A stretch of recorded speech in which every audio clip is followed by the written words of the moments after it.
Bonjour et bienvenue. Aujourd'hui, on va se pencher sur le livre d'investigation Le Grand Remplaçant de Pierre-Stéphane Faure. C'est sorti récemment et ça propose un portrait, disons, assez fouillé de Jordan Bardella.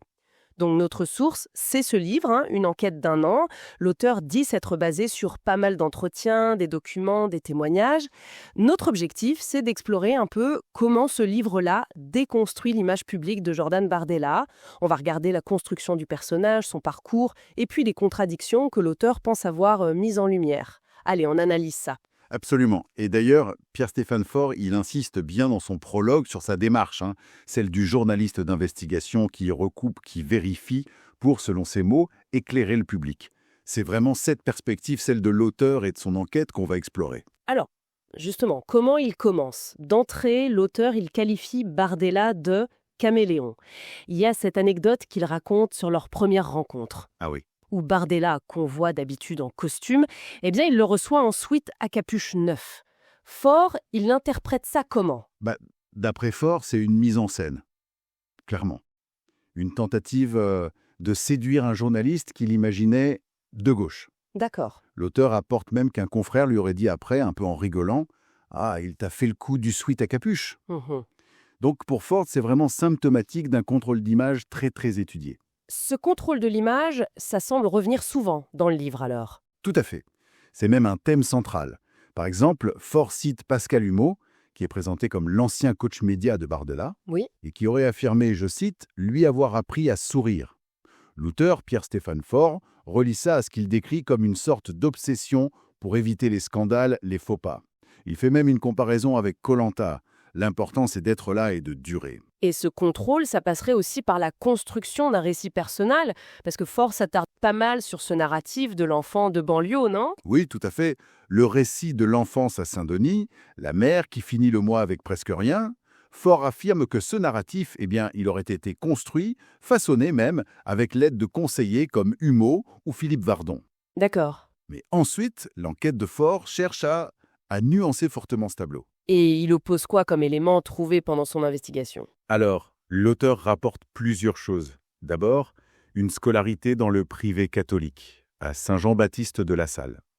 Ensuite, il décrit un père, chef d'entreprise, qui gagnait bien sa vie et qui aurait aidé financièrement son fils. Ah oui.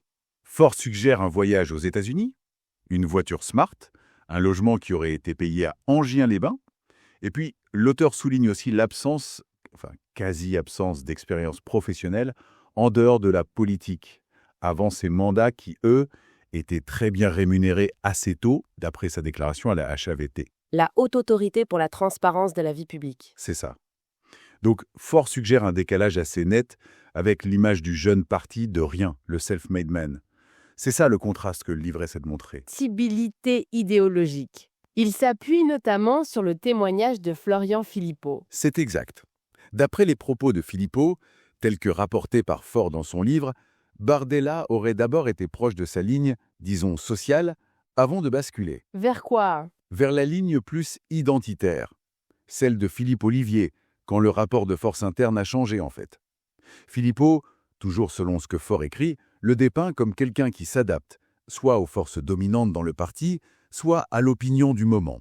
Sur l'immigration, l'islam par exemple. Et Faure fait un parallèle avec l'évolution de ses positions sur la Russie. Oui, l'auteur affirme, en citant des sources comme Éric Richermoz, un ancien proche, que Bardella fréquentait des cercles pro-Poutine. C'était avant, bien sûr. Puis, il aurait durci sa position après l'invasion de l'Ukraine. Et Faure y voit quoi? Une conviction ou... L'auteur suggère que ce serait plutôt tactique, influencé peut-être par l'exemple de Meloni en Italie. Il note même que ce revirement aurait un peu agacé Marine Le Pen. Mais là encore, attention, c'est l'analyse proposée par Pierre-Stéphane Faure dans son livre. Le livre met aussi en lumière l'importance présumée des réseaux personnels dans son ascension, c'est ça? Effectivement, Faure cite un certain Aurélien Legrand, présenté comme un ancien ami, qui insiste sur le rôle de la relation de Bardella avec Kériwin Chatillon. Kériwin Chatillon, la fille de Frédéric Chatillon. Exactement, une figure historique du GUD. Et, selon Legrand, toujours d'après le livre de Faure, cette relation aurait permis à Bardella d'entrer dans un cercle plus proche du pouvoir au sein du parti. Et puis, il y a cette histoire qui a fait pas mal de bruit, l'affaire du compte Twitter présumé @Ropnat du Gaito. Oui, c'est un des points marquants de l'enquête de Faure.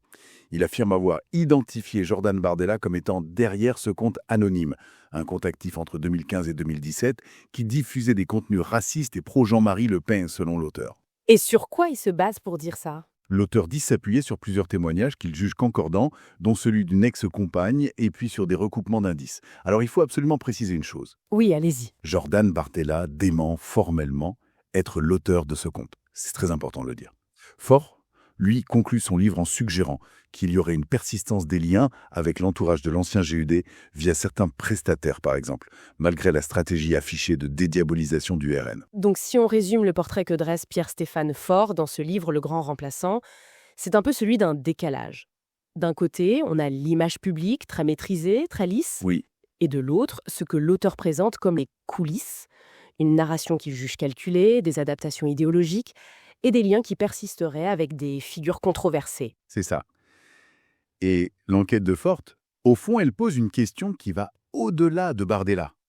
Quelle est la nature, la profondeur du changement au sein du Rassemblement national, derrière l'image? Selon les conclusions de cet auteur, en tout cas, la façade aurait été rénovée, mais les fondations, elles, resteraient en partie les mêmes. Une réflexion intéressante sur la fabrique de l'image en politique et son lien avec le fond idéologique. Tout ça mis en perspective par cette enquête spécifique de Pierre-Stéphane Faure. Merci de nous avoir suivis pour cette analyse.